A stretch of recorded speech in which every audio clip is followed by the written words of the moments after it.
first player in the history of the Marlins to have ever hit grand slams in back-to-back games. How does that sound? Oh, that sounds great. I'm not going to lie to you. That's the sickest thing I've ever heard. I mean, you know, you dream of all these things when you're a kid, but at the same time, you don't know what's going to happen. That's what happens when you hit back-to-back grand slams. You get the Gatorade bath. But coming into this ballgame, you've seen Charlie Morton well. How much do you think about that when you're walking to the plate? I mean, it gives you a lot of confidence when you have a lot of success against a guy, so you really come into the box really confident and knowing that you got that guy that day, you know? You just said yesterday, we love our fans so much. We feed off of their energy. How would you describe what it sounds like to hear the crowd go wild after you hit a grand slam? Oh, man, it's sick. 2 days in a row, too. It's like the sickest things ever. We got the best fans in baseball, man. This is a baseball city, and we know it. We just got to go out there and keep on winning, you know? And we can't wait to see what it looks like in the playoffs. What a weekend. The Braves are not an easy team to sweep, but you guys end up sweeping them. What does this series sweep say about this team? I mean, it just shows how much heart we got, man. Like I told you yesterday, we get a lot of people saying that we don't deserve to be here, that we're supposed to be at the bottom, but we're just showing guys that we're not bottom feeders anymore. We're here to be at the top. State of the fish, state of the fish. Thank you, everybody, for joining. It's Eli Sussman here. Before I hand it over to Grant, I think last time we had issues when we tried to make him a official co-host. So I think Grant, we're just going to leave you in the normal speaker position. Yeah, and already had problems with that. Tried to do it once, so I'm not going to waste any more time with that. I'll just stay speaker until Twitter works out that wonky issue. But like Eli said, state of the fish. Welcome in, everyone. Another slightly different time than what we did last week. Of course, football season starting. The Dolphins back-to-back weeks without a 1 o'clock game. So a lot of stuff to dodge with that. But I think more importantly, the Marlins are winners once again. 3 in a row, sweep the Braves. A week that I thought was going for the worst when it started. After dropping 3 or 4 to the Brewers, said, "Oh man, it's just not going to be a good state of the fish, especially if they get swept by Atlanta." But completely changed the vibes. Sweep the Braves, first time that's happened since 2015. I mean, none of these players were on these teams at that time. Everything has completely changed since it's happened.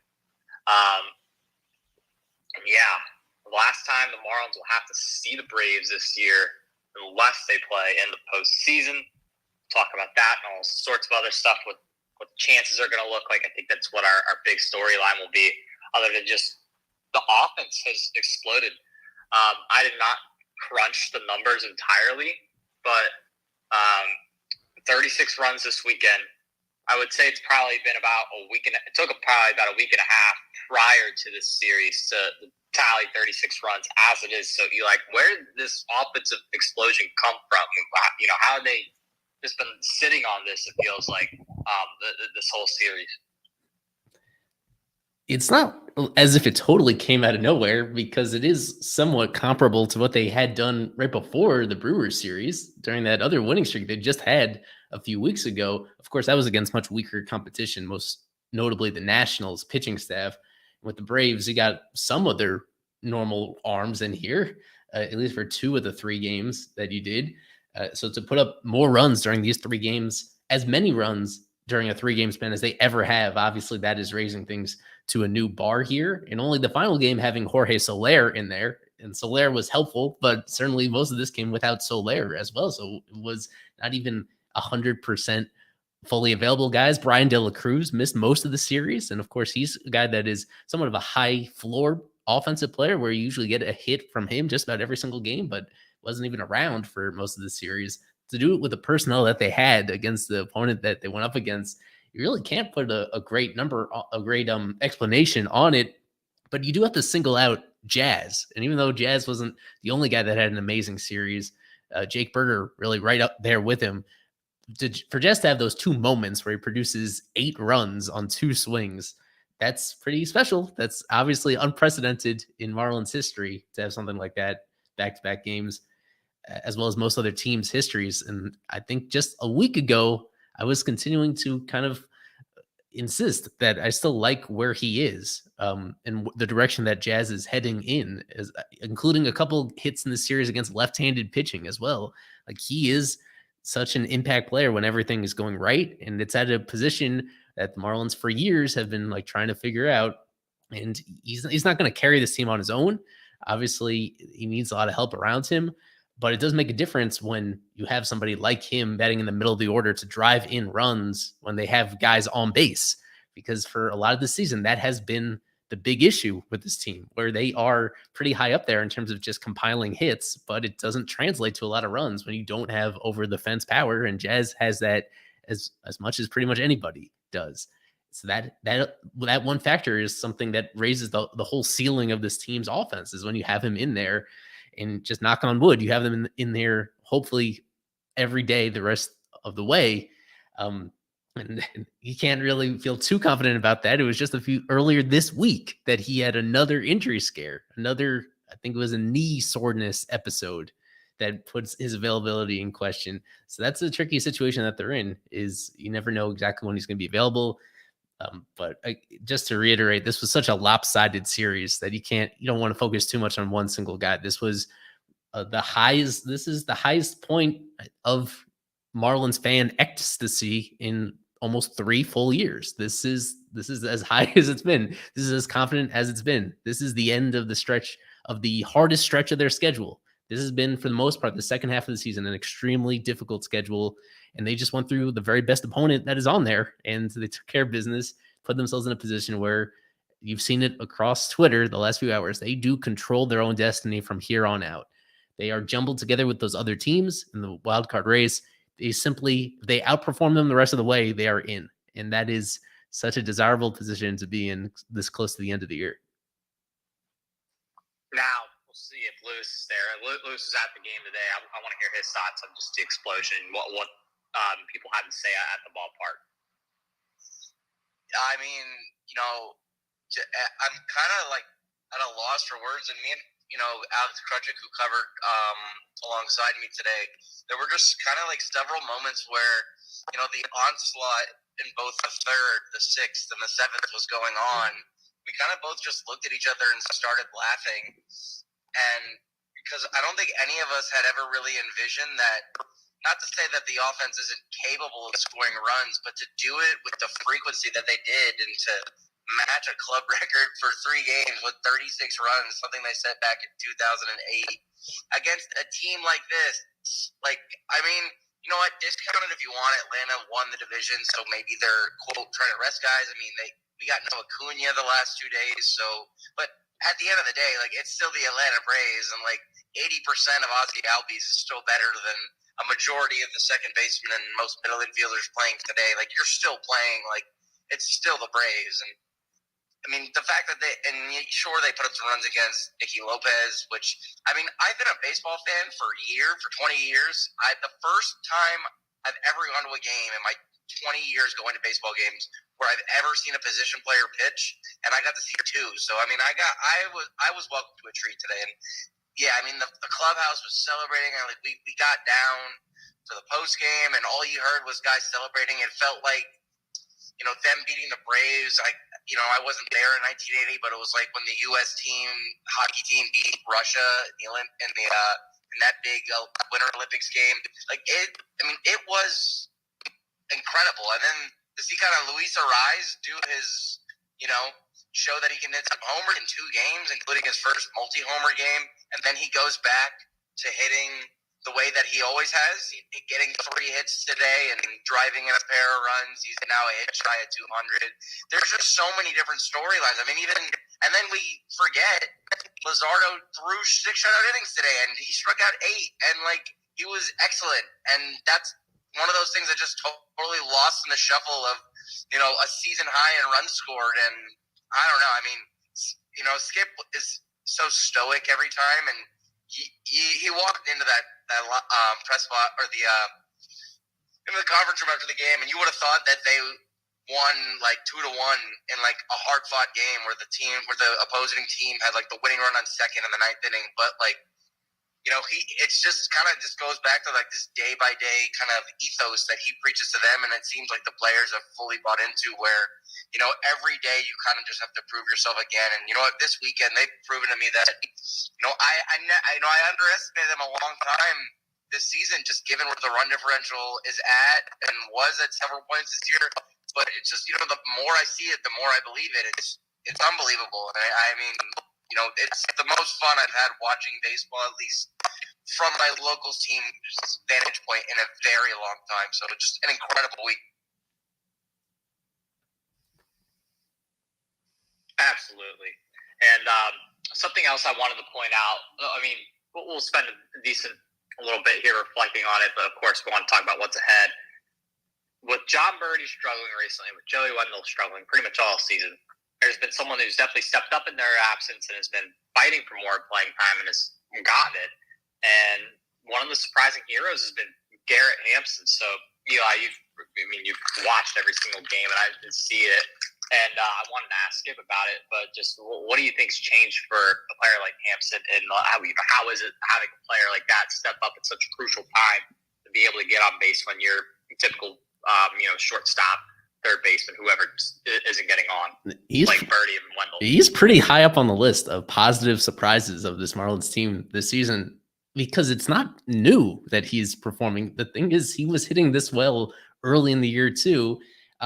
And there really has not been an extended slump whatsoever. Every time they felt like he was going to come back down to earth, they sent him down to AAA Jacksonville, and he's gone down like a pro, and he's come back up, and he's continued to produce again. And he's hitting, as the season winds down, his full season hitting stats are better than Birdie has ever put up in a single season before. And we like Birdie. Birdie has been a really good player for this team in that utility role, and Hampson has outplayed him.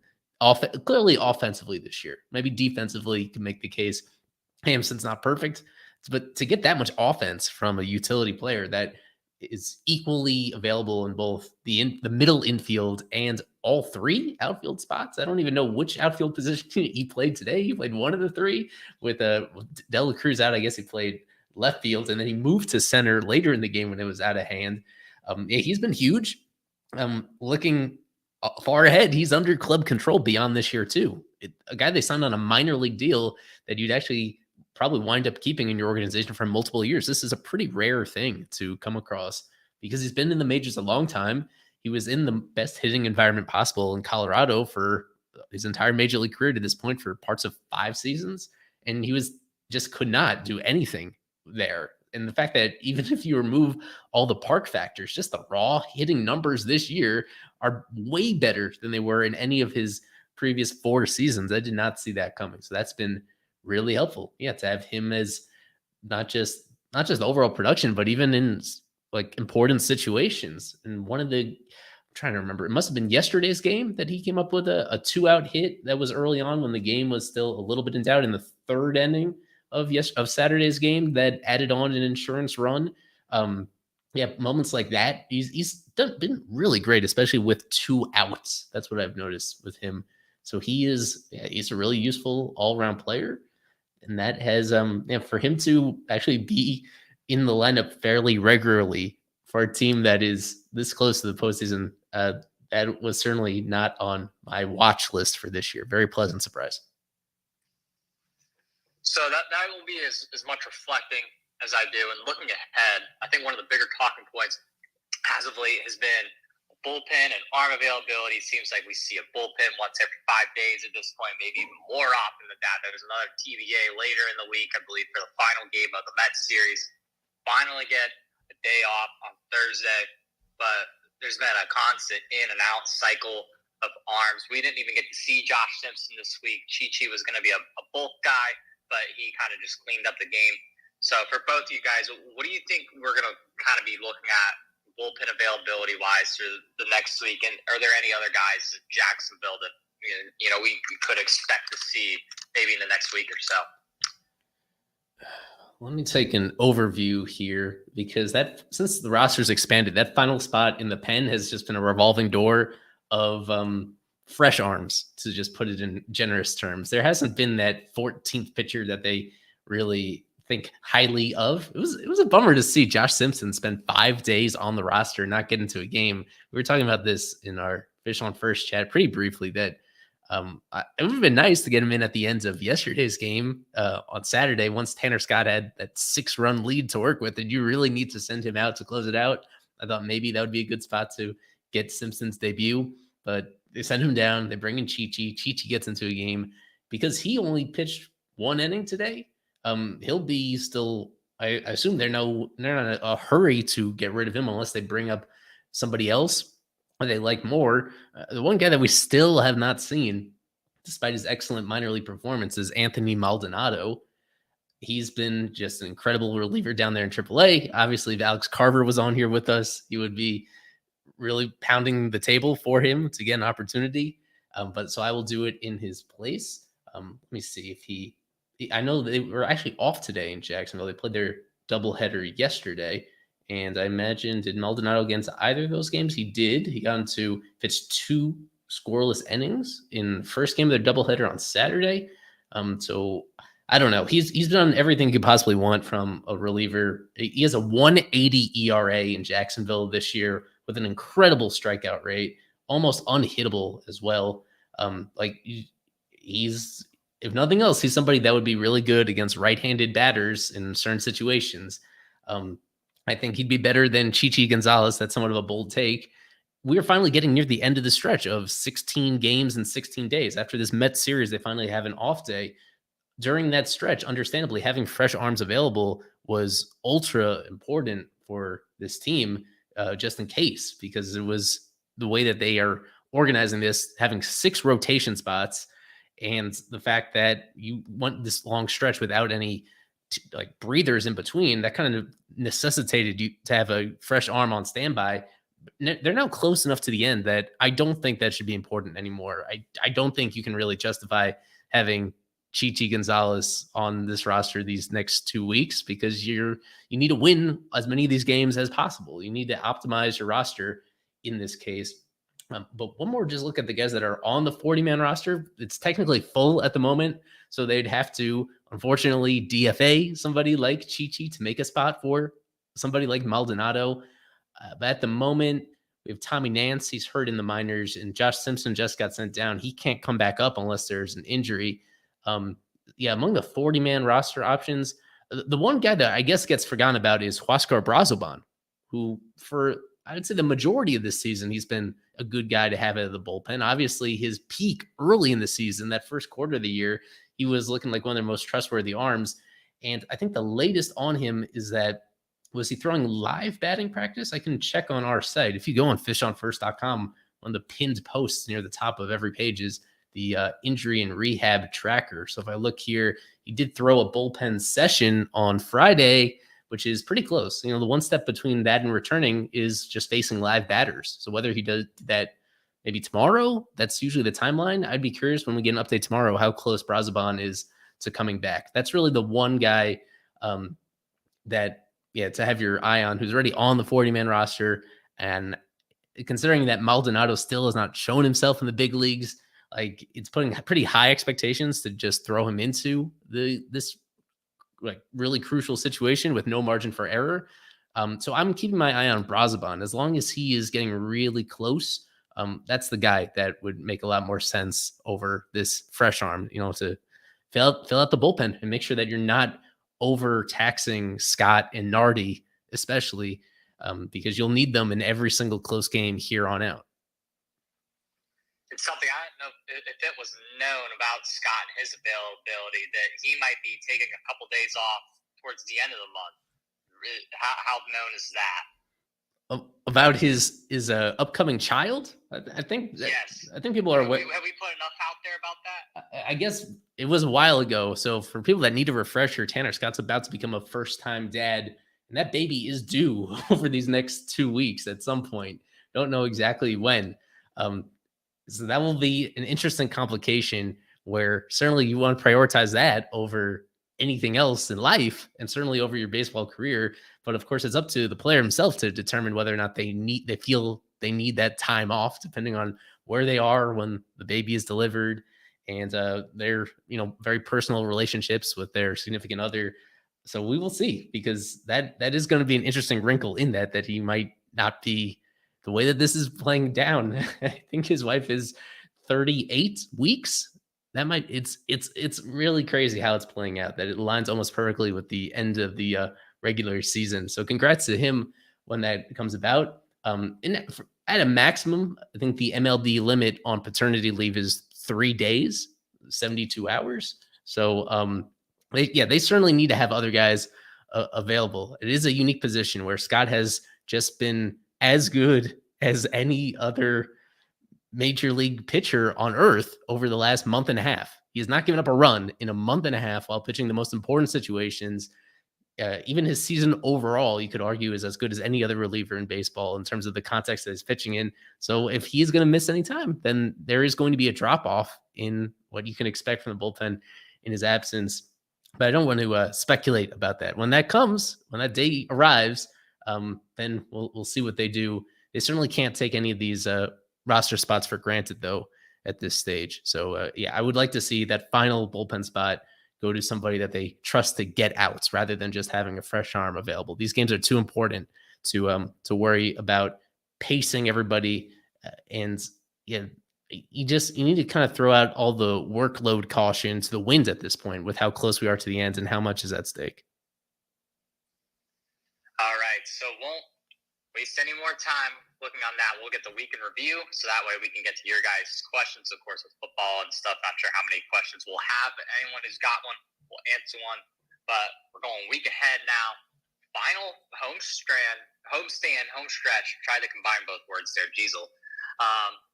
Of the season for the Marlins, and there is a good chance that this is it at home, unless the Marlins do go to the NLDS and have some home games against either the Dodgers or Braves. Now that fifth spot's open back up, I guess we'll have to wait and see there. But got 3 against the Mets, which is so bizarre. The Mets, the Marlins haven't seen since April, and that's a division opponent. Feels so long ago, but they'll be coming to Miami for the first time since opening day, and then finally get a day off after that 16 games and 16-day stretch Eli had mentioned on Thursday. And then the Brewers come into town, which that could be another time that the Marlins see the Brewers and many in late in the season here. Of course, you have 2 series scheduled against Milwaukee in September, and let's say the Marlins do get that 6th seed and the Brewers win the NL Central. That would be yet another instance that the Marlins would play the Brewers. So a final homestand of the season, including by this time next week. Eli, what's something we need to look at this week, just overall through these 6 games?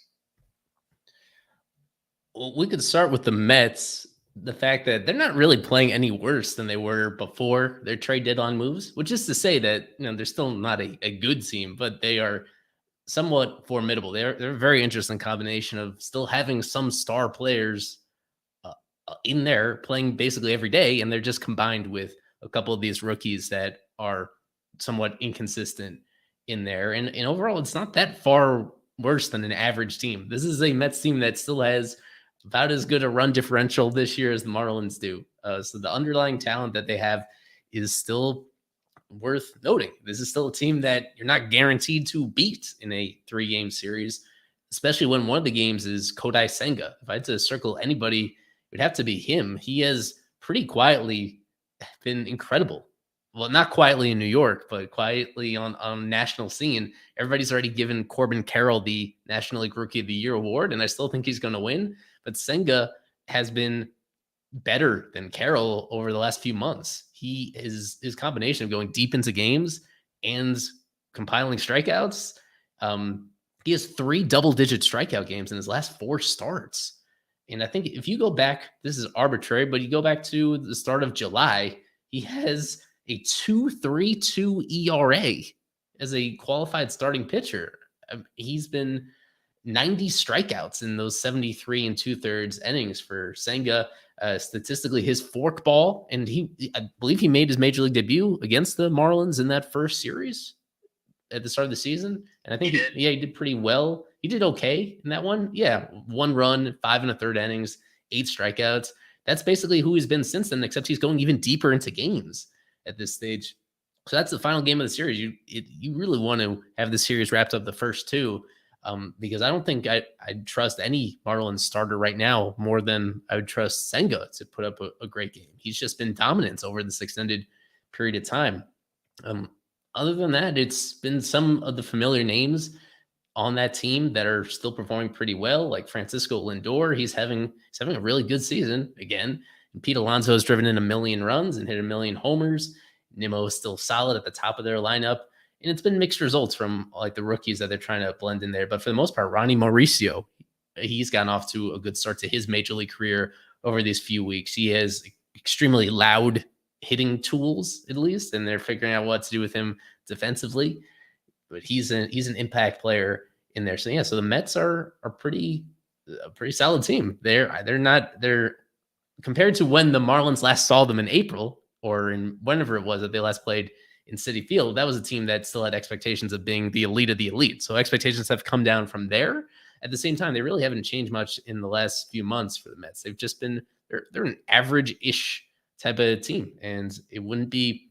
They just got done taking. I think they won their series against the Reds.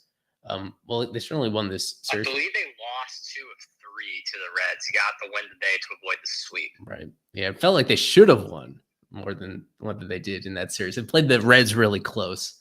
I'll leave it at that. So yeah, they're still a team to worry about. Even though the schedule gets easier, this is not a walk in the park by any means. So I was trying to look at what all the other wildcard contenders have ahead since we're officially in. I mean, we've been in scoreboard watching the scoreboard watching part of the season for quite some time now, it feels like. But say the teams you really got to look at are the Reds, the Diamondbacks, and the Cubs. The Giants could always get back in there, but they're in the midst of a tough stretch. And I believe Alex Ferrer posted some strength schedules to me yesterday, something like that. And I believe the Giants have the toughest strength schedule left, but the Reds have Twins and the Pirates this week. I don't know what the D-backs and Cubs have. D-backs and Cubs are about to have first pitch of their game in a few minutes. That's one that I will probably split screen with Sunday Night Football tonight. That is a massive game. Yeah, I'm looking at it now. The D-backs and Giants, they play a 2-game set with each other coming up in a few days. Overall, I don't read too much into the strength of schedule at this point of the season. I just pay attention to when teams are playing each other, when contenders are playing each other, because then no matter what happens, the Marlins benefit from that one.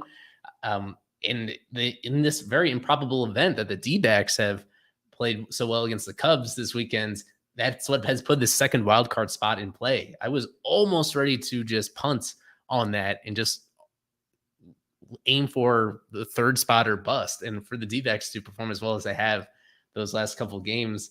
And the best possible solution is a game like last night between the Cubs and D-backs where it goes 13 innings and you burn out their pitching staffs. So maybe that has ripple effects over their upcoming series and leaves them in a more vulnerable position the rest of the way. You don't want to root for injuries or anything like that, but it's okay to root for fatigue. You can root for these teams to just really overexert themselves and put themselves in a position where, they're compromised moving forward just because of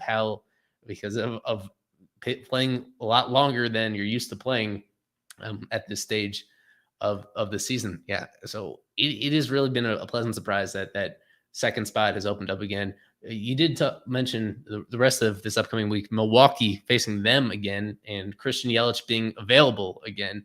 What had made to me that series loss against the Brewers so concerning is that they lost even without seeing Yelich whatsoever. And I think he's back. He didn't actually play today. I saw him play yesterday for sure. He was in their lineup yesterday. Was he just 2 days? This is really confusing with Yelich. I think I saw him come back just a few days ago and then he disappeared again. He played on Friday.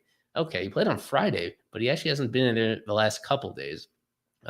So with Milwaukee, that's still a team that offensively, they're a little bit up and down. Like they're a team that on the right night, as the Marlins did in one game of that series, you can really shut them down in that one. But it's been their pitching staff has been the entire story of their second half of the season. The fact that the top of their rotation is so incredible, that their bullpen is so deep. that I would take the under on the Marlins putting up 36 runs against the Brewers next weekend during that 3-game set. I'd probably take the under on 16 runs in that series. If you're going to win, it's going to have to be low-scoring games, and so that off day before that series will be very helpful to the bullpen to have that finally to have an extra day for recovery and get everybody in position for that.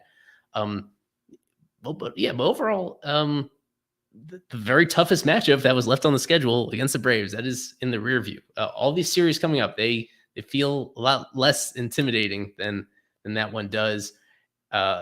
Those starting pitchers that the Brewers had were absolutely locked in during that series. So I don't think they can get a whole lot better than they already were, with Woodruff going the distance in his game, with Freddie Peralta had a dominant outing in there as well. And let's see, do they actually face Corbin Burns? I wonder if he's the one they avoided. Yeah, they avoided him the last time, but I don't think they'll be.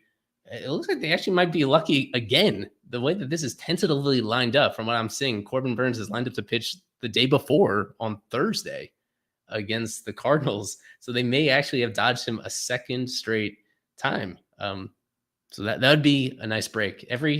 Those little things, they do add up at this stage of the season. Is whenever you can spare yourself of facing any sort of top line starting pitcher, that makes a pretty big difference compared to your win expectancy.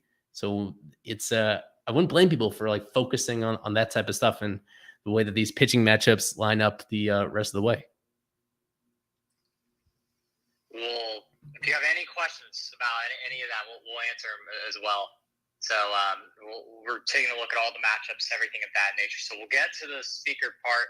I don't know how many questions we'll have. I think we only got one or two of our usuals here, but we'll answer any and all questions. But first, let me pitch becoming a super subscriber. All right. It is $3 a month. You can do it on our website. If you want to donate more than the $3 a month, if you're feeling generous, you can. Most of our super subscribers do pay more than that, but it's all access to Fish on First everything. You get game notes. You get to participate in giveaways, fantasy sports leagues, our series predictions, in which there's a prize there, all sorts of giveaways, exclusive looks at tickets, things of that nature. And I believe our fantasy baseball super subscriber league is coming to a close. The winner of that gets field level tickets to either opening day 2024 or a playoff game 2023. And we just did fantasy football as well. So if you do it now, you have a lot of time over the off season to do different stuff. You'll be ready for opening day to have your series predictions in there. And of course, we always mention them in these spaces because you get first priority talk in these spaces. Then it's good for that when we have a guest, like when we had Craig Mish the week before the trade deadline. We had 500 people listening. If we do any guests this off season, I was looking into that potentially. So a lot of benefits. I suggest doing it. You can go to our website. I believe it's on the top of the page. That's where you can do it. Just $3 a month. Fish on First super subscriber. We don't have any requests right now, but I see some of our usuals. We got Romeo. I guess you can't see the requests because I didn't make you a co-host. We do have 3 at the moment. Yeah. Okay. I was so confused for a second. I was like, man, why do we have no requests? This is so weird. I completely forgot. Yeah. So, we'll bring in whoever.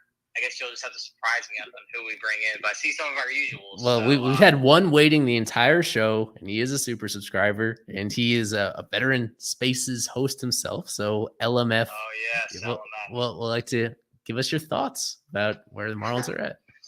What an amazing weekend from a standpoint of football season's going on.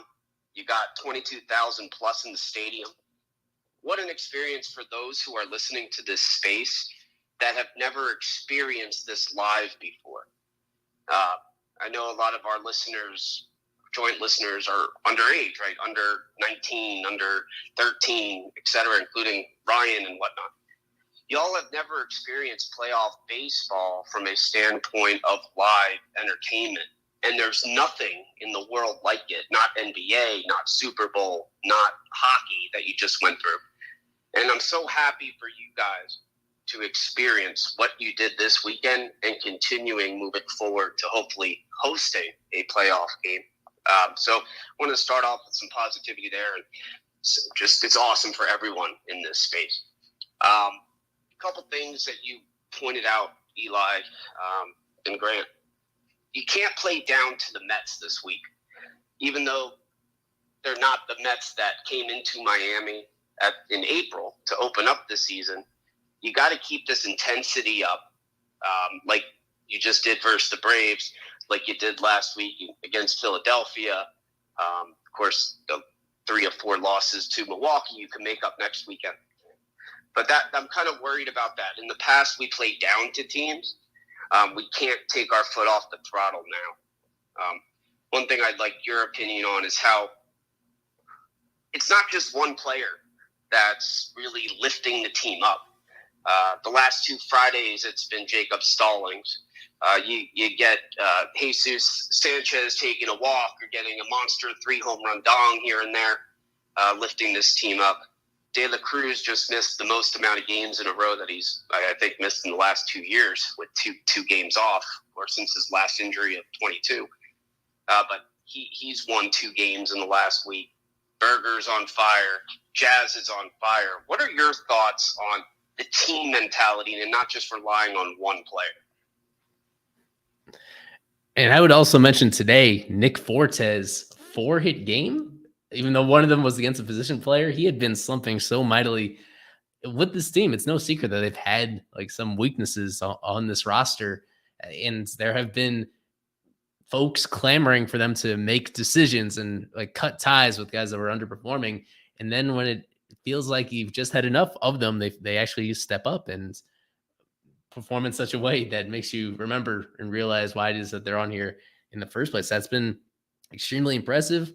I think that does, when you have a team like this, you have to give credit to the coaching staff for putting some of these guys in positions to do that, and for like sticking with them and not entirely, when guys, their confidence is wavering. There are some guys that just don't recover from that, where they just reach a point where they run into this mental wall in terms of their performance.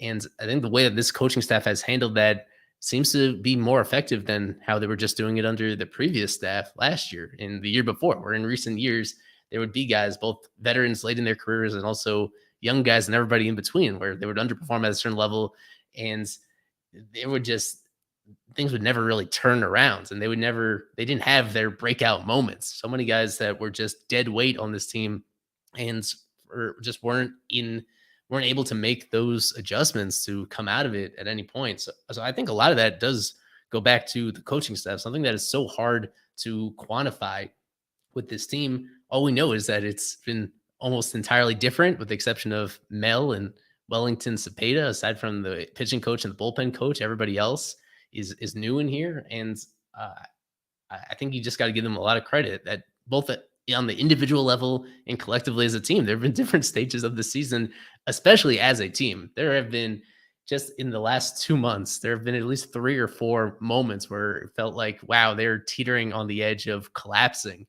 And yet they come out of it. And to come out of it, like to have as recently as earlier this week, the way that they played against the Brewers in those 4 games, like even though they were still so close and still within reach, it was hard to imagine them actually turning around that instantaneously and having a stretch like this over this weekend. But it speaks pretty highly to the whole character of this team and the group that they've put together on this team. That is, they're sticking with each other through what's been, it's such a cliche when you talk about the roller coaster of a season. It really does apply to this team, because there have been some low moments where it just does not feel like they have the talent, or it doesn't feel like they have the complementary pieces to figure it out. And as we get as close to right on the edge of finishing this season, they have, I think, what is inarguably their most impressive series of the entire year. So the fact that they're this late in the year playing at their best, we don't know if it's going to last until the next series. That's the lesson of this team. You don't know when all of a sudden they're going to run into another mini slump again. That is why, to me, it is at best a coin flip, and probably a little bit lower than a coin flip, that they ultimately make the playoffs, because you simply don't know what exactly you're getting from one series to the next. But you do know that they're not going to quit. And as more than a few people have shared this sentiment that this is such a resilience group that they've put together. And I think that's why a lot of the fans have fallen in love with this team, is because of that character that they have. I agree 100% there. Wanted to also, I've done the math for all the tiebreakers. I put it out earlier as far as what it would take in a tiebreaker scenario for the Marlins to get knocked out. And I didn't include the Giants in there, but the other 4 teams, Cubs, Arizona, Reds, and the Marlins. And really, if the Marlins can win 2 games versus the Mets, they will secure the interdivision record, which if it became a tiebreaker versus the Reds, the Marlins would win that. So really, in any scenario where the tiebreaker is best record between all 3 teams or 4 teams, the Marlins can only beat themselves at this point. They do control their own destiny, and even if they tie, they're in. So it's really a good feeling going into the last 13 games knowing that.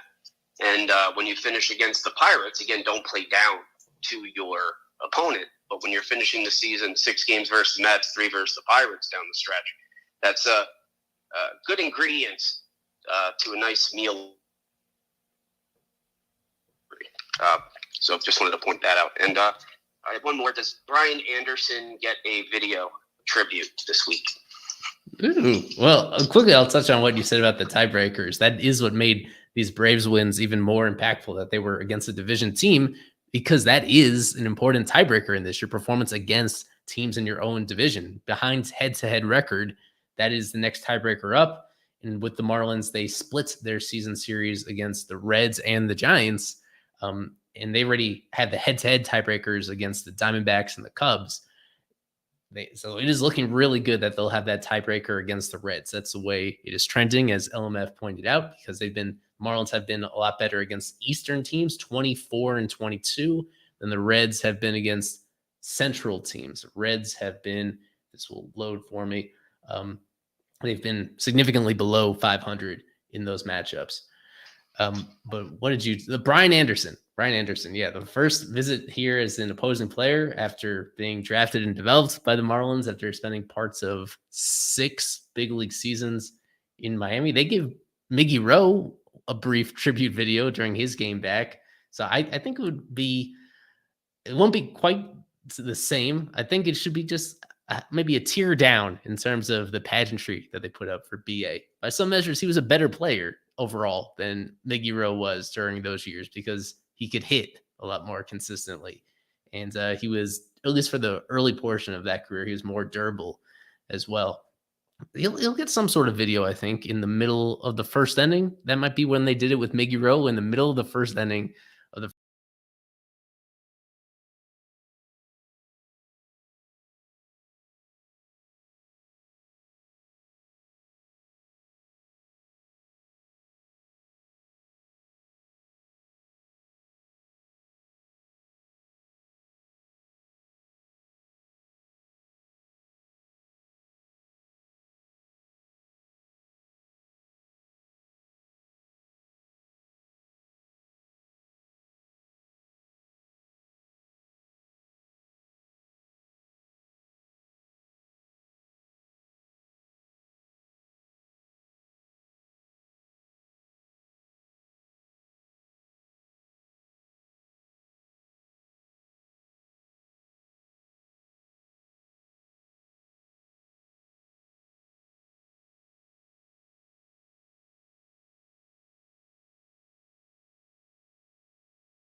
We got disconnected for a moment because I had too many tabs open at the same time. But I hope people waited around so that they can hear me back on here. Yeah, so it's still those three names. It has to be those three names with Braxton, Yuri, and Luzardo in some order there as it gets to the end.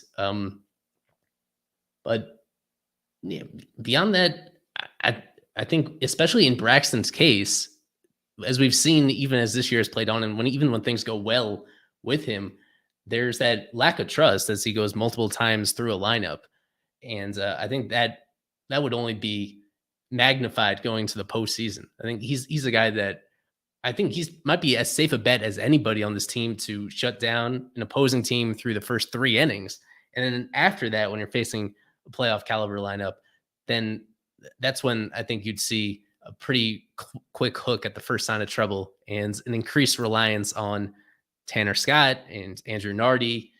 And, well, who else do we actually trust in that bullpen at this particular moment? Yeah, the whole managing the staff and the rotation also like bundles together with what's going on in the pen with guys like David Robertson still not really being somebody that you want to go to in an important situation. He still hasn't fully figured things out. You could almost say the same with AJ Puck, not to the same extreme level of concern, but Puck really hasn't like gone back to where he was the first half of the year. And at the most, at the really concerning end of that conversation is somebody like Steven Okert as well, who's been straight up bad for almost a month now on this team. So there'd be an interesting question as to whether he's even on a postseason roster going into it. Unfortunately, you do have to plan for having no Sandy. If Sandy is available, that's a blessing. That's like the absolute best in here. But you have to assume that he's not going to be part of those plans just because of how delicate they need to be with this rehab to ensure that nothing gets worse in there. Overall, I imagine they're just going to follow the larger trends that we see across the postseason, which is basically every starting pitcher getting a quicker hook than usual. Barely anybody facing a lineup 3 times through, just because there's such a small margin of error that you have where the difference is these are lower scoring games for the most part. And you need to, you need to always have a guy on the mounds that you feel is a low probability of allowing a homer, because those homers are what ultimately decides those games. It'll be those same 3 guys. It's definitely down to Yuri and Braxton and Luzardo and whatever order you want to put them in. But yeah, I imagine you just wouldn't see them. There's not that premium on going deep into games anymore. They just, that's where the research that you put in, finding those pockets for relievers to have success, that's where the coaching staff really makes its bread, is game planning in that particular way. And so even as I just went through those bullpen options, and there's not a whole lot of guys that you have unconditional trust in, it comes down to the particular matchups. And if you feel like the guys that in terms of their release point and the way that their stuff plays has put you in a better position to win, then I think across the board, you're just going to see these starters not going super deep into the game, even when things are going really well for them. Is a potential solution here, if Sandy is healthy, to sort of have him and Braxton sort of paired together, where maybe you have Braxton doing first 5 innings, and then Sandy comes in for the rest. I think that's, again, looking a little too far ahead to have. You have to assume that Sandy is just not going to be involved at this moment until he's facing live batters, until he's like throwing live batting practice or something. I think that's why that loss was, the way that they have shouldered that loss so far has been pretty impressive. But you just have to, that really has to be the assumption right now, that he's not going to be involved in any role for the time being, just because of how delicate it is. As much as they have invested in this year, the potential for him to miss all of next year if he just tweaks that UCL a little bit more, that is such a dangerous thing to play around with. And they know that even looking ahead to next year, there's going to be some challenges in terms of putting together a complete roster, in terms of just keeping these guys together as their prices all go up. And they don't have all of their chips in on 2023. They want to also give themselves a fighting chance to repeat this in 2024. And the only route, I think, for that to happen is if Sandy is mostly healthy next year and he's actually pitching better than he even did this year. But we'll just take that one day at a time with him. It's good that he's throwing, that the option is still open for him to return, but he's still a few steps away. So I think as you look ahead to how these postseason pitchers fit together, you really have to put together a plan that doesn't even include him. And if he does come back and he totally upsets that plan, then that'd be a good problem to have. For the time being, I'm almost putting it out of my mind that he's going to be available, just because the nature of UCL injuries. And he's fortunate that he's even still able to throw without pain at the moment, considering that with other guys, once they have that UCL issue, even in a sprain, that this stuff it's frightening. And they need to be really careful with it. As much as a competitor as he is, as impactful as he would be if they make it to the playoffs, as much as he would thrive in that environment, potentially, they need to be cautious with him because of how important he is to their future. Yeah, I mean, I just have a hard time believing that if he is cleared, that he wouldn't want to be out there in some form.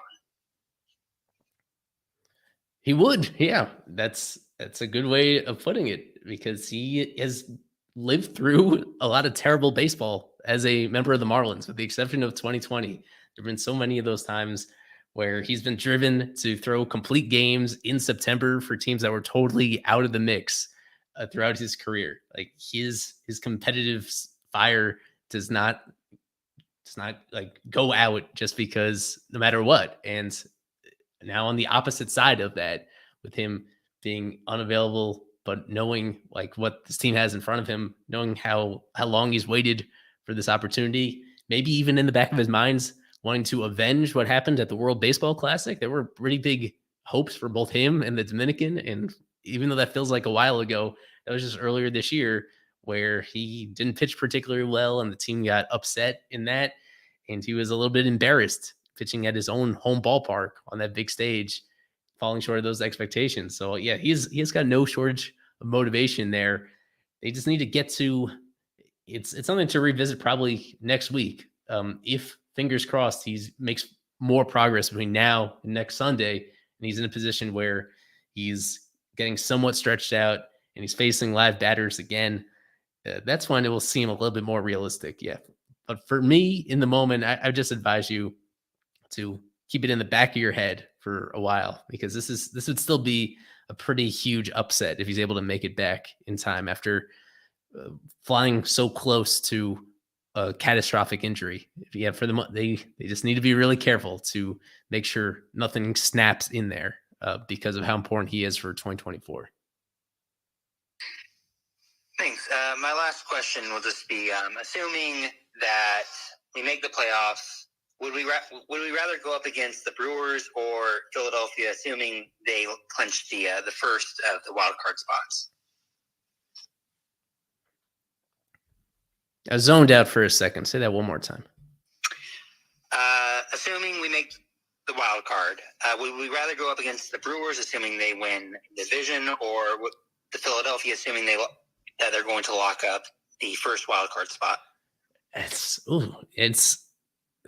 a really close call. They're two very different profiles of teams, but I mean, there's not one that's clearly better than the others. We've seen what happens with that Brewers team when they're the team that clearly has the edge in terms of what they expect from those starters, those veteran starters in the playoffs, and their bullpen is a lot deeper than the Marlins is. In terms of the home field impact of it, I think both of those teams are pretty proud of the kind of atmosphere they create in there and how difficult that is for visiting teams. Yeah, with the Phillies, man, I would probably say that you prefer to face the Brewers in there, because with the Phillies, there are exceptions. You would say the same thing about the Braves, where those two teams are kind of in a tier themselves in terms of the depth of their lineup and how it feels like they're impossible to pitch to in some situations.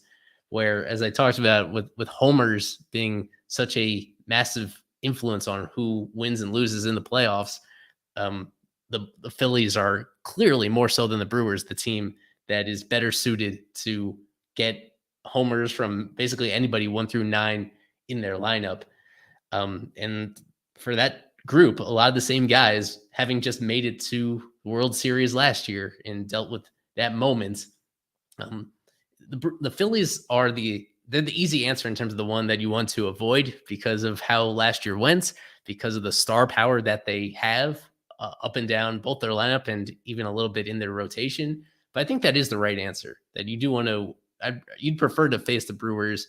You'd take your chance that one of their starters has kind of an off night, in that with few exceptions, that the Brewers team is just not going to really outslug you in that environment. They are relying quite a bit on some of these really young position players who are defensive minded guys that, they're playing Josh Donaldson almost every day at third base as well. Like, on both ends of the spectrum, they have some really shaky answers. They have some really old guys in Carlos Santana and Josh Donaldson that they're relying on. And then they have young guys on the other side from Sal Frelick and Joey Weimer, who, between that combination, that they have guys on both those sides of the aging curve, makes you feel that they're more vulnerable in here, and that on certain days they're easier to pitch to. And yeah, I would say that you'd rather, if you're the Marlins, you'd rather face the Brewers. I could look silly if this weekend goes poorly, and if it turns out that the Brewers absolutely smoked the Marlins in both ends of that season series. It could look silly, but I still think if you just crunch the talents and the roster construction on both sides, that the Phillies are the more explosive team, they're the more complete team when they're on top of their game. So yeah, you'd rather would face the Brewers in that first round, which would mean getting the sixth. Yeah, so as it turns out, that'd be getting the 6th seed instead of the 5th seed. So that's again another interesting storyline for next week as the seeding becomes more clear cut. That conversation about whether you'd actually want to jockey one way for position instead of actually winning as many games as possible. That's an interesting element to throw in here. But for the moment, you'd rather face the Brewers. Yeah, I'm definitely leaning the same way. And if we play the Brewers, that means we would probably be in line to play the Dodgers after, in which case I could actually go to that game out in LA as an LA Marlins fan. So I'm kind of rooting for that scenario a bit. But thanks you guys for having me on. I'll cede my spot. Thank you, Cole.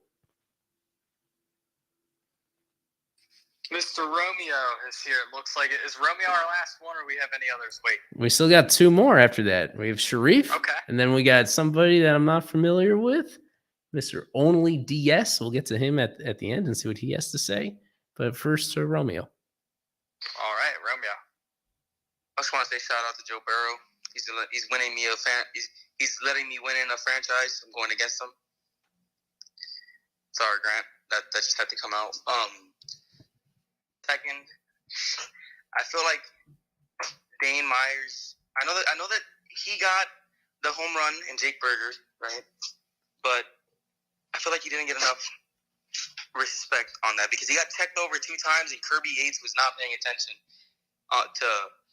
to Jake Berger and checked over twice and he ran and the home run happened, right? That one, it's not as big, but you can give him a little shout out there. Secondly, before I finish off my question, because I might end up asking you a question. Brian Hoying, again, dog, right? He had a shaky inning, right? He had a shaky, rough first 3 pitches, right? But he had he came back resilient and perfect. Pretty much, dang near to what you would want out of a start, out of an opener. And then my question is, why do you guys think that Atlanta had already waved their white flag. They had already given up on their game. Why do you think that they decided to waste Chichi? Why do you think they wasted Chichi Gonzalez instead of just like bringing in a position player to pitch? Like, because you could have opened him tomorrow and not used Chargois, because Chargois got pitched today. But you end up having to, now you have Chichi Gonzalez. You could have opened him up, and if he gives up a run, you end up going to Cabrera, because Cabrera's been their opener guy, or their second inning to fifth inning, sixth inning guy in that bullpen. Do you just think that Cabrera's just gonna end up just going out and starting, or it's just they wanted to guarantee the win? I think with Cabrera, what is that, tomorrow that he's going to pitch? That's going to be pretty close to a regular start for him. They just need to take their chances with it, because as volatile as he is, we know how just unhittable he could be when he's on top of his game. It was a little interesting, their usage of Chichi, because really the only reason why he was up here instead of Josh Simpson, who they sent down, is because his ability to give length and go deep into games. And the realization is that he came in a lopsided game, but then it got so out of control with the additional insurance they put on that they felt it was safe enough to just stick with Stallings for that final inning. Even though, under normal circumstances, Chichi is the one that you want to go with in garbage time. But really, the best case scenario is what they got today, where it is so out of reach that you're comfortable going with a non-pitcher and even keeping Chichi available to come back slightly sooner than he would otherwise. But we mentioned this earlier in the show that I think it's unserious of the organization to have Chichi on this roster now. Moving forward, they're almost through, I should say. One more series until they're through the stretch of 16 games in 16 days. And during this period, it has been important to have a fresh arm available at any time that could eat up those innings. But we're now close enough to the end of the season where you have to maximize the talent that is on your roster. You can't really be dedicating any valuable roster spot to somebody like that isn't even performing well in AAA, and somebody that you just have no faith in actually performing when you get called up. I would hope that they come to the same realization, and it's kind of contingent, first of all, on Brazoban being able to come back. He seems to be getting pretty close to returning from his IL stint, and I think that would be a pretty clear upgrade over somebody like Chichi at the end. But no, otherwise, I'm fine with how they managed the staff today. I think it made a lot of sense sticking with Luzardo as long as they did. And I have no complaints with how they did things today, but it continues to be a concern moving forward because they have 6 rotation spots and they really only have 3 guys that you like filling those spots in Luzardo and Braxton and Yuri. And the other 3 out of 6 days, you're crossing your fingers and you really don't know what you're going to get from any of those other guys. So it's not a comfortable situation to be in. That's where they are because of Sandy's absence, because of all these guys that are throwing innings that they haven't pitched before. And they're taking these little incremental steps to like keep them healthy. So there are really no easy answers in terms of the way that this whole starting rotation situation is playing out. And that's why it is pretty remarkable that they are still in the great position that they are in, because it is uncomfortable every few days, the guys that they're forced to turn to get them through those bulk innings. I honestly totally forgot that Brazoban was alive. I see him almost every day in the dugout, but it's just one of those guys that he's been what a roller coaster player. That's what I've called a lot of these players. And I was gonna say, you guys know mostly everybody knows my stance on the Johnny Cueto signing. I think that it was a waste of money. I think that's what I tweeted out. I think that you could have went with Brax as your 5, waiting for Yuri, because that's pretty much what they did. But we're not going to get there. I think that playoff baseball is a lot different than regular season baseball, and that he will shine to a certain extent in the playoffs. I think that he will not go back to Royals Johnny Cueto or Reds Johnny Cueto, but to a certain Cueto that's good enough, like last year's Cueto, good enough to get you in a playoff position to keep the game close enough for your team to win. and I feel like he gave up 4 runs versus 5 runs versus the best team in baseball, throwing 94, being pretty much a BP pitcher all year, or 90 to 94. That's what he touched on his cutters. But just, I think that he's someone who will probably excel in the playoffs, just for his experience and his time in the playoffs. I wanted to step in. There's a YouTube comment that reminded me, speaking of people that we don't remember existed, somebody reminded me about Sixto. And then he pitched on Tuesday in his grand return, and we had a lot of coverage of that on Fish on First. If people want to go back and see that or go back and watch the whole thing, that's on our YouTube channel. He was supposed to pitch today, 1 to 2 innings, up to 25 pitches, and Pensacola just completed their game, and he did not appear for them. So that is interesting. That we will have details about that tomorrow, even though I think I've made it clear that Sixto is not a part of these 2023 plans, regular season or postseason. There's no bearing on that, but I understand the fascination that people have with him. So quickly, an aside on Sixto, that he was tentatively supposed to pitch again today, 1 to 2 innings, and he was not used by Pensacola. So that's interesting. He's probably going to pitch tomorrow. I feel like that's not much. I feel like it was more. He's not going to pitch tomorrow because they have an off day tomorrow. Oh, well, next game. There you go. Well, their next game is a playoff game.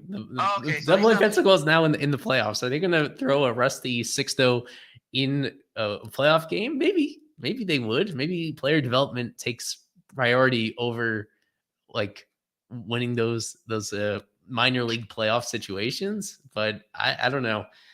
I don't know, man. So that's a little surprising. He was. My recollection is that he was scheduled to pitch today, and he did not do so. Yeah, that's what I was actually gonna. That was my next question. If you didn't cut me off, that was the next question I was gonna ask you.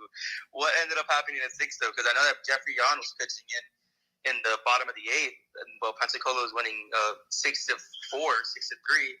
Or they're gonna try him out as a closer in a situation that I don't know. You never know. You can always find a new way to use Sixto Sanchez. Because he's clearly not going to be a starter on the Miami Marlins. I'm sorry to break it to the guys and people that believe that he would. He's just not. I don't think that he's touching 85. Like, I think that he was just trying to figure out, taking it slow, maybe 25, 35%. He knows that he's not going to come back this year. But I don't think that he's touching 97 like he did in that extended spring training game that he pitched in March. I think that he's going to be in the middle. He's going to be like a Johnny Cueto, pretty much near around there, same weight and same size, pretty much.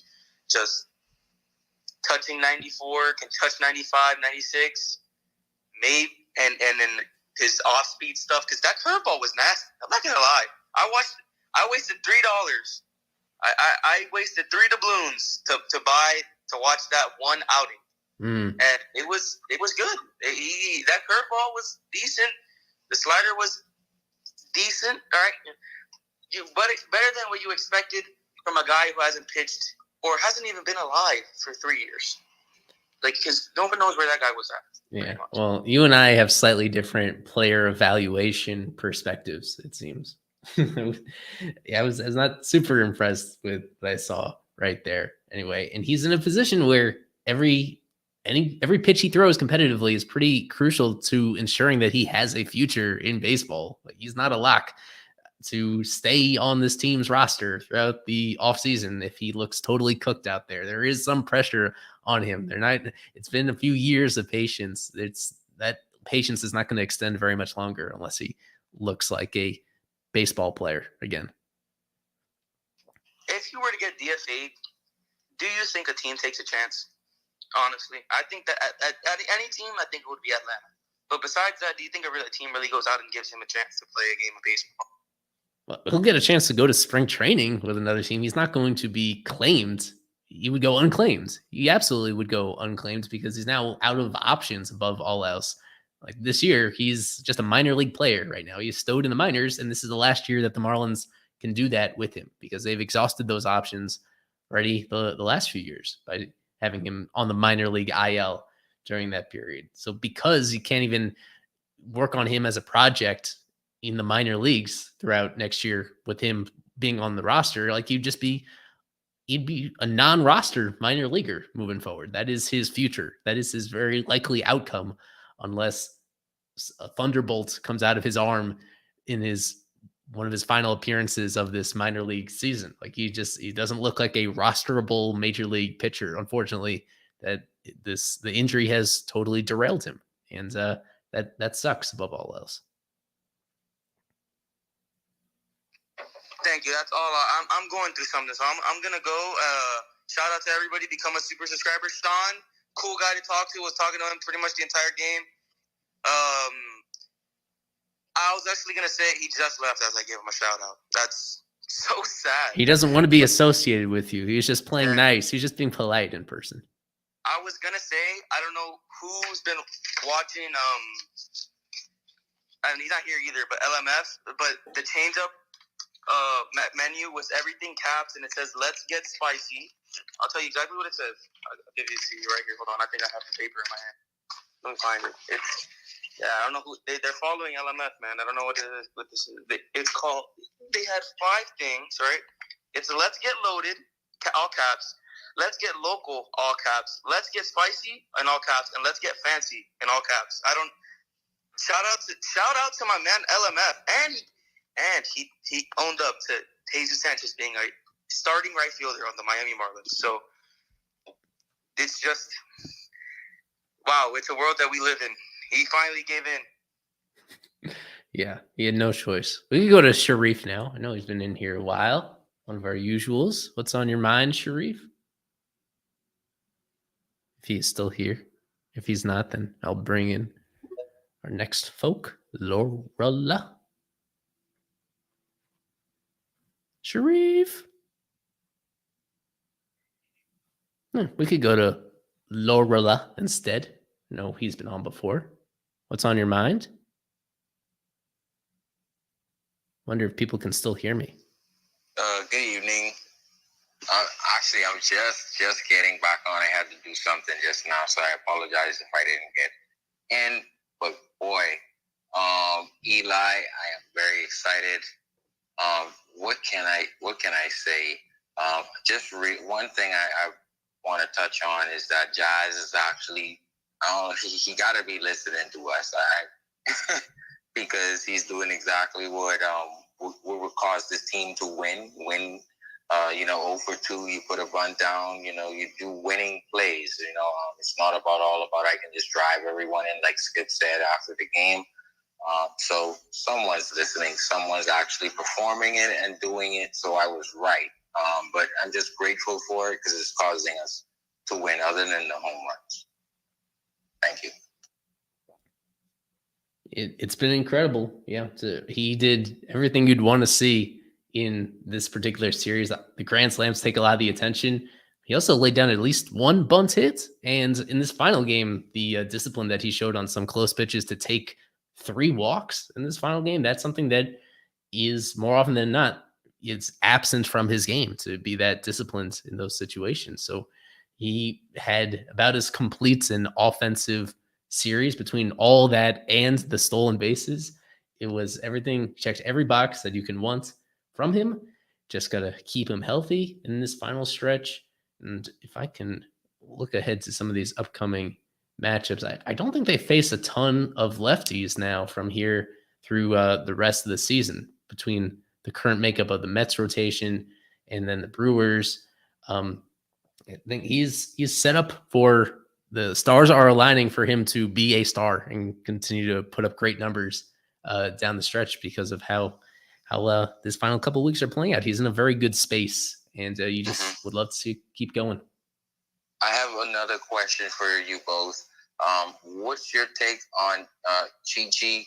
I guess weeks coming into this debut again, as for lack of a better use of words, but what's your thoughts on Chi-Chi?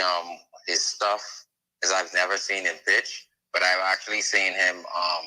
It's been said that he was one of the potential guys coming up in September. So And thank you guys. Thoughts, yes, thank you. My thoughts are he's really bad, and the only reason why he was up is because he's a bulk guy.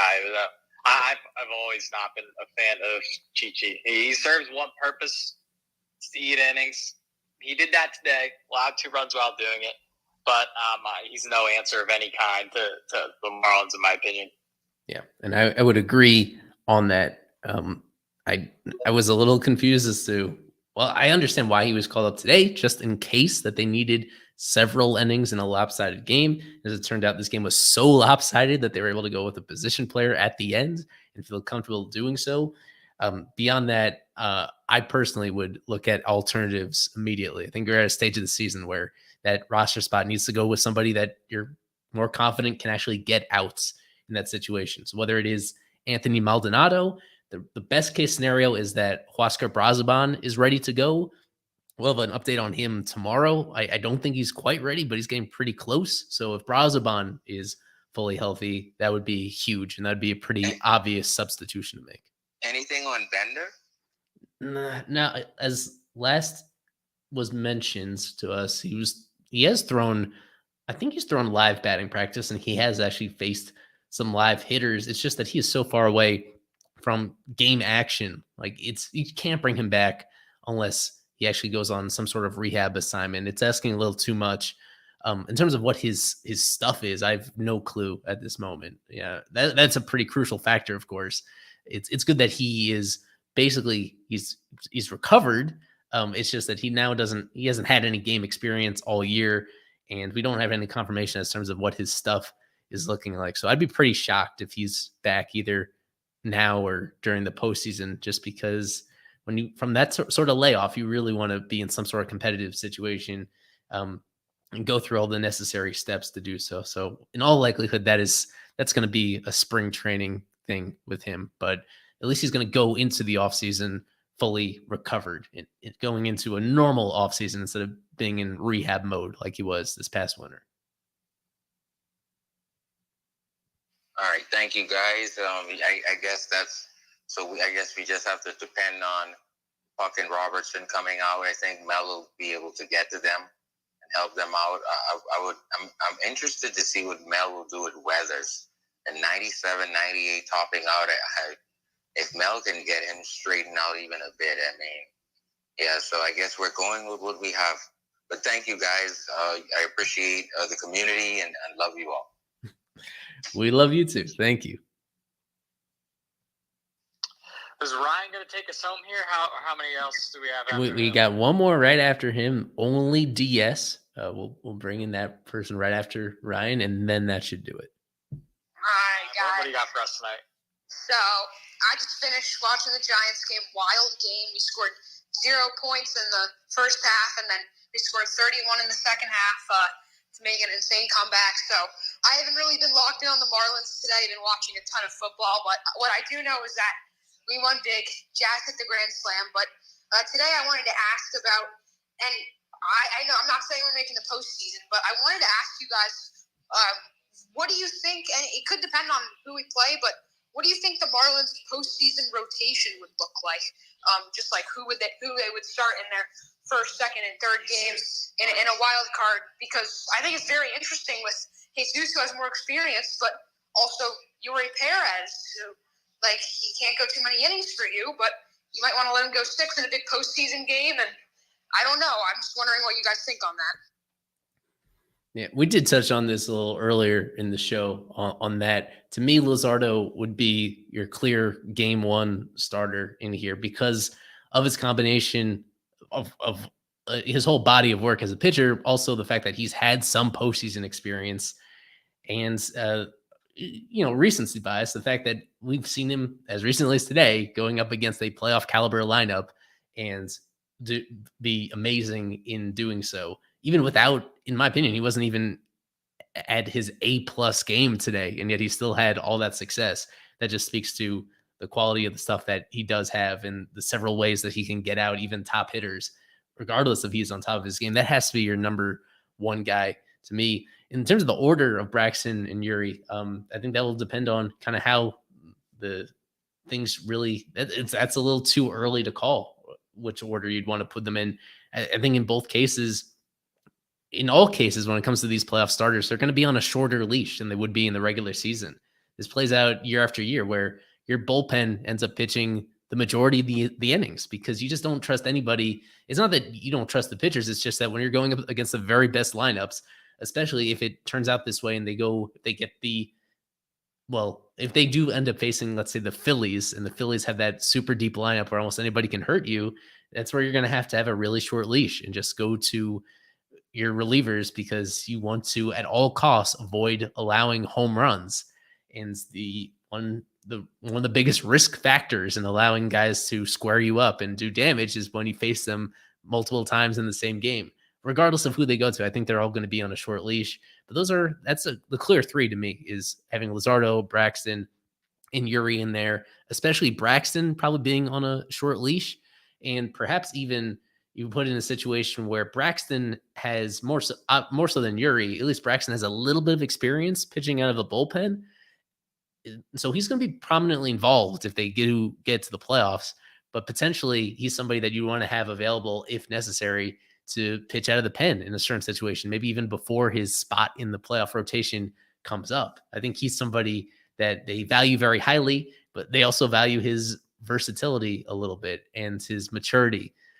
With Yuri, he just doesn't know anything else other than starting games.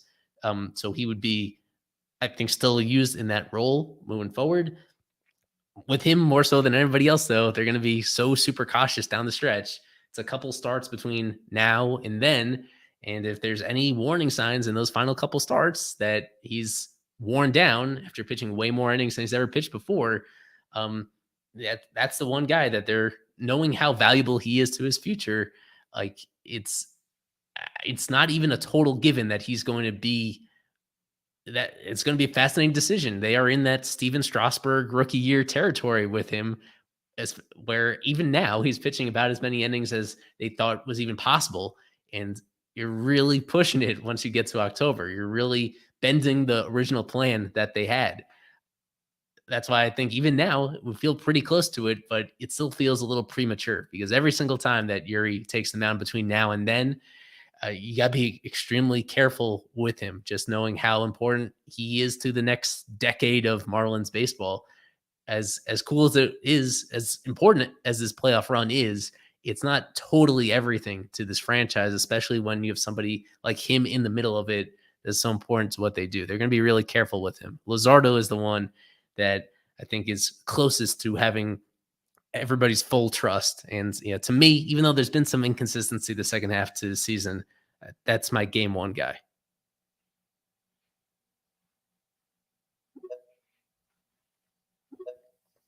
Any other questions, Mr. Ryan?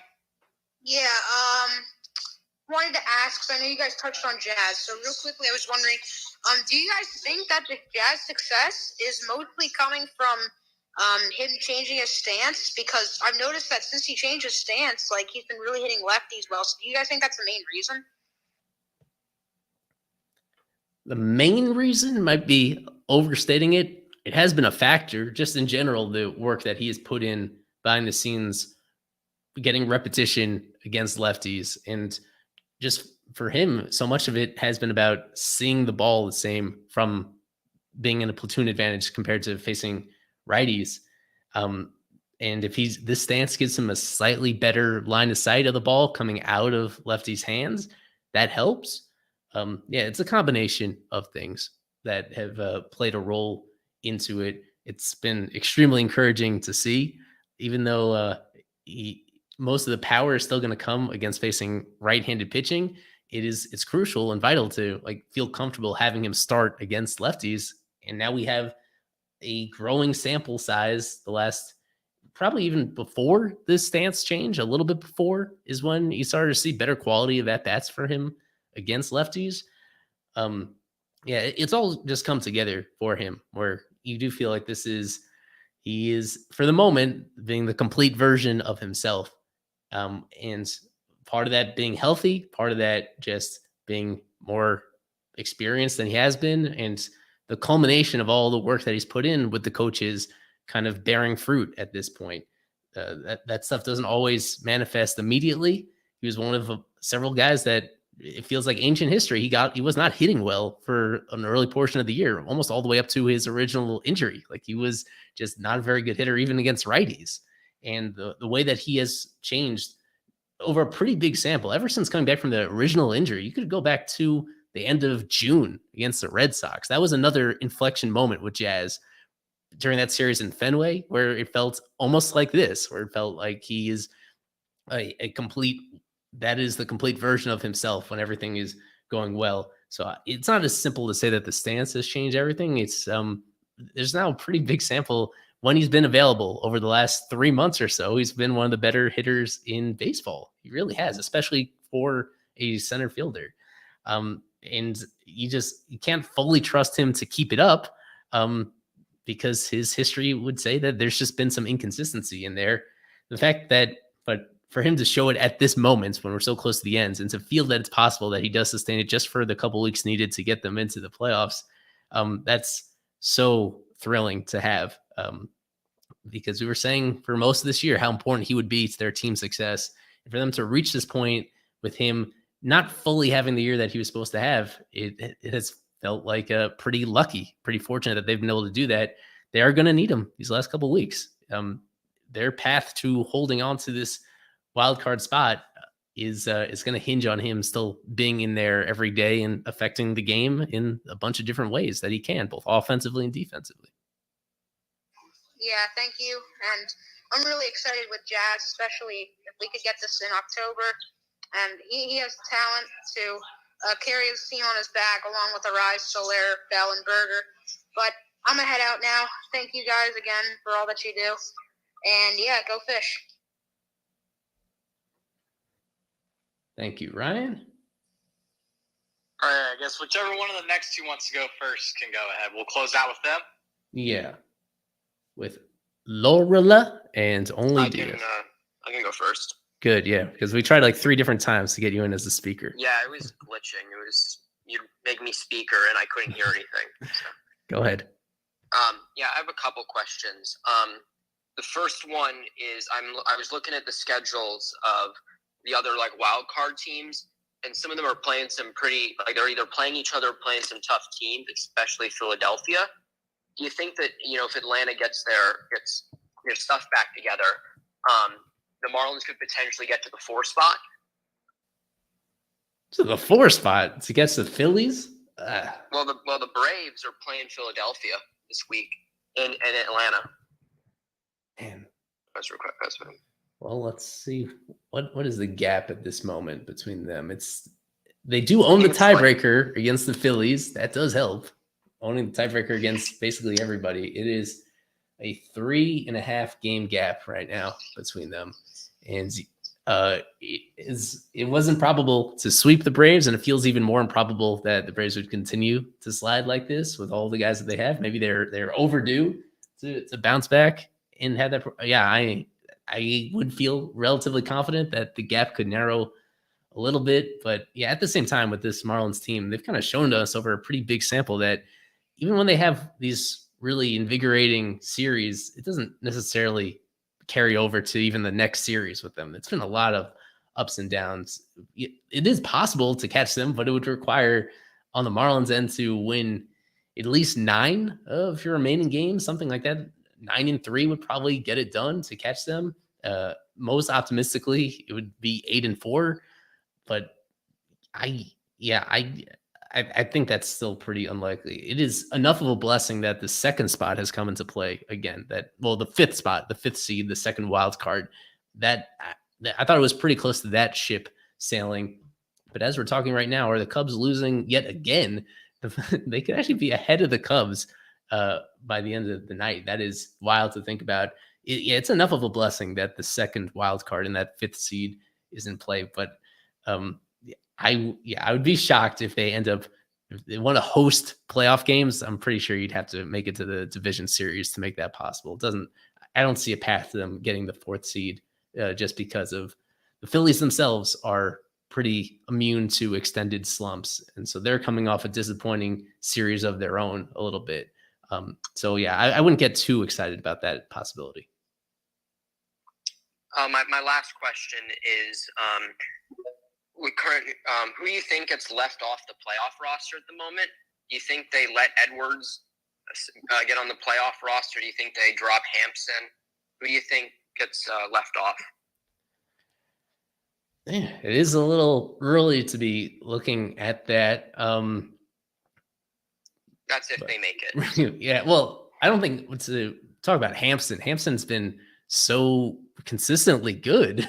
I don't think Hampson's in any danger of being left off if they make it in. He's been better than Birdie this year. He's been around a lot longer than Edwards. Is a lot larger sample of him being a solid hitter this year than with Edwards, and he is a lot more versatile, at least being a serviceable fielder at several different spots. And Edwards is still unproven there. So Hampson, I feel, is a virtual lock to be on.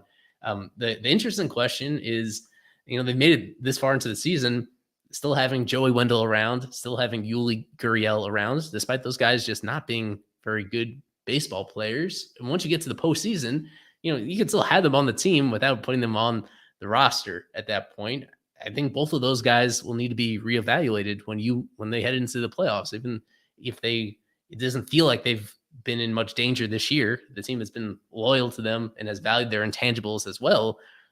Once you actually get to elimination games, that mindset and that approach is going to change. So in both of their cases, probably more so with Yuli, because now that you have Soler healthy, and now we've had more of a sample of a Rise filling in at first base, I think Yuli is somebody that would be on the hot seat heading into the postseason, whether they feel he does enough to merit an active spot. He gets to be around the team without actually being on the team for those most important games. So that's somebody that I would definitely highlight as an adjustment that they could make, where he's barely playing at all now when everybody's healthy. So it's a bit of a stretch to say that he should be on that roster when he's only good for one big hit every couple months. Thanks. Why are you raising your hand, Isaac? You can talk. I can't even. Well, before Isaac goes, I guess I don't raise my hand. Oh, sure. Go ahead, Fish. I'm No, fine. yeah. Just cut ahead of him. That's why I have my hand raised. Okay, go ahead. You were polite. Personally heard of you. You were polite. Go ahead, Isaac. Right. No, I was not going to raise my hand, but just you guys were talking about seeding, and I thought now it's sort of relevant, especially with the Cubs' sort of downturn. But it's pretty clear that being the number 6 seed is more favorable than being the number 5 seed. So I don't know whether you see this team maybe taking their foot off. I don't know. Obviously, that's not going to happen. But do you see them sort of trying to get the 6 seed? Because if you are number 6, you face the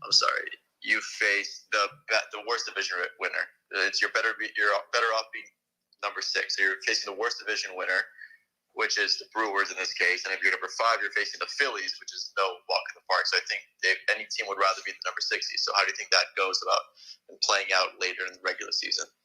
Well, I would say I think it's so tight right now that they may not have control over it. Like right, of course. But if they were to eventually, sorry, I worded it like an idiot, but yeah, everyone would rather have the number 6 seed. So right, I believe so. Yeah, that is more favorable. But the Marlins may not have a choice, like we talked about midway through the show.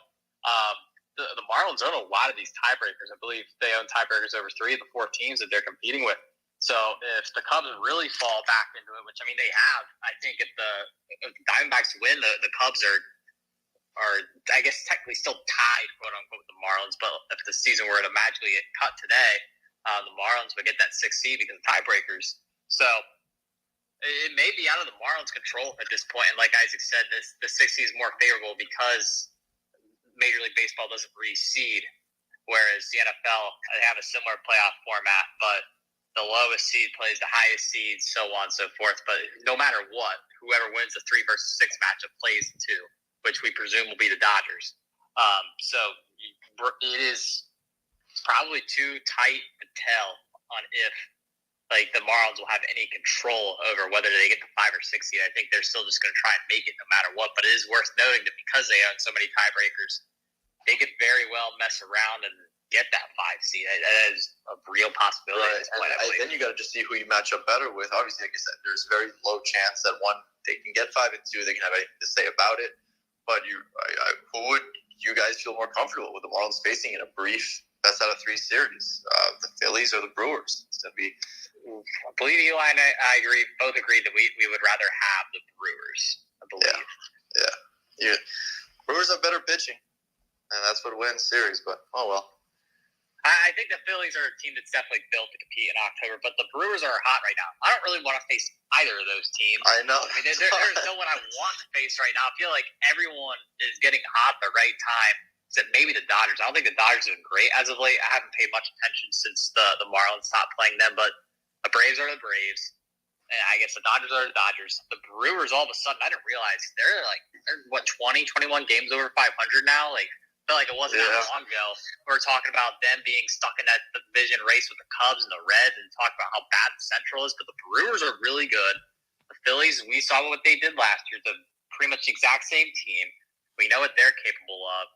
So, I mean, one of those four teams, they're very, very good. But the way this playoff format is now, I mean, anyone who makes it has a fighting chance. I think that's one of the pros to this new playoff format that Major League Baseball has. Right. Yeah, Lorole has his mindset. He knows that number 4 seed is within reach. That's best case scenario, but obviously that's not going to happen. That would be crazy. That is unforeseen at this point, but that would be absolutely nuts if they go and get the 4 seed. But then, hey, you have 2-3 games at home in the wild card series, and we were talking about that's a possibility in like June. Early July, and then it just went away for about a month and a half. The fact that we're even mentioning it on what's the date, September 17th, is nuts. But I still don't know if that will happen. But that would be something if it did. Just get in. Right? That's what matters. Get in, and you're fine. Like I think that's not going to happen. I mean, yeah, they played the Mets twice, but the Mets always fuck with the Marlins. You know what I mean? Like they always. No, it's vice versa. The Marlins always mess up. I mean, yeah, historically, like the Marlins ruined the Mets' playoff hopes, but in this case, it could be backwards, right? Plus, you don't know what's going on with the rotation. Plus, you don't know what you're going to get from Edward Cabrera. Like, there's just so many things that are against that actually happening that I don't think it will. But get in and see what happens. Like, get in, and that's all that matters, right? But yeah, I mean, Overall, I just want to see the Marlins on my television that first week of October. I want to go skip my classes and see the Marlins on the TV screen on ESPN. It was a wonderful feeling getting that in 2020, and it was. And this is going to shit on that experience. And so the other side of this is scheduling, where if they play the Brewers, all those games are going to be at like 2:00 Eastern time. They're not getting a night game for a wild card series against the Brewers between the Marlins and the Brewers. If you play the Phillies, maybe the Phillies get in prime time at least once during that stretch. So that's another factor to consider, depending on your personal schedule or how much attention you want the Marlins playoff run to get. They would get a much bigger spotlight if they played the Phillies in the first rounds. Yeah, I think that's a sexier series. I think you got to try. I mean, anytime you can appeal with a division series, I think you have familiarity with that team. You have familiarity. They have familiarity with you.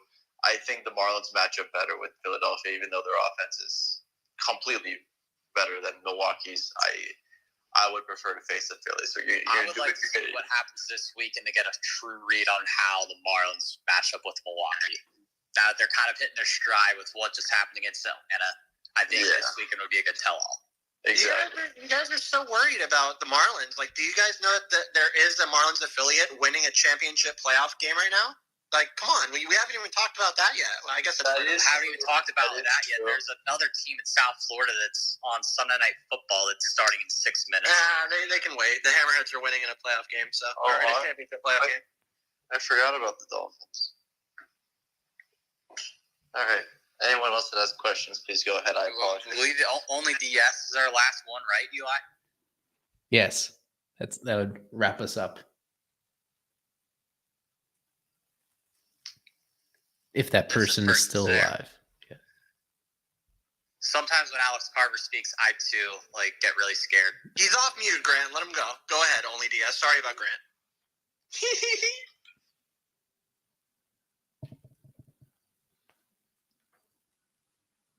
DS? Only DS. Daniel. I think his name is Daniel in his handle. ODS? We can't hear him. Oh, well. He's not trying to talk. Thank you, Carver. Grant, it's Grant's fault. Just saying. Yeah. Appreciate it, Carver. Thanks for cracking the case. Well, now that we have you on, Carver, and if we're wrapping up here, I mentioned this earlier in the stream about Sixto's status. Wasn't Sixto supposed to pitch today? Oh my God! Yes, he was supposed to pitch today, and he didn't. And I think I heard you talking before that, like they're going into the playoffs. I don't know what they're going to do. I don't know why he didn't pitch tonight. I can try to find out, but yeah, he was supposed to throw today. I think 1 to 2 innings today, and he did not throw today. So interesting, but yeah, their next game is a playoff game, right? So yeah, who knows? Are they going to put him in a playoff game? Who knows? But I can try to find out. I don't have anything on that, but I can try to find out. How long does extended spring training go on for? Is that still a thing? No, but in September 17th? No, it's not. Yeah, I was about to say, like, isn't the first day of fall at the end of the week? It was a joke. I mean, you could go overseas, maybe. Like, you could go to Dominican or something, maybe. I don't know if they're going to push into that, but it could happen. Why don't they We just just got our first text from Noah Berger after the holiday. Oh boy. Yeah, I guess we can finish this off by wishing everybody that observed. I hope you had a happy Rosh Hashanah. Thank you, Eli. Yeah. Shana Tova, everybody. I'm really afraid that Joe Burrow deserved the holiday. Yeah. What? Yeah. Yeah. Who cares about Joe Burrow? Tua is about to go just take a clinic for the Patriots, so let's all go watch that. I agree. So thank you all for listening. We should be back normal time next week because the Dolphins, I believe, have a 1 o'clock start. It's another 1 o'clock home game, final home game of the regular season for the Marlins. For the regular season next Sunday, we'll have Lewis and whoever's there for that one. But thank you all for tuning in. These games are getting more and more important, as we keep saying, but we're really here now. 13, 12-ish games to go. I don't know. We're somewhere in there. Thank you all for listening. We'll see you next week.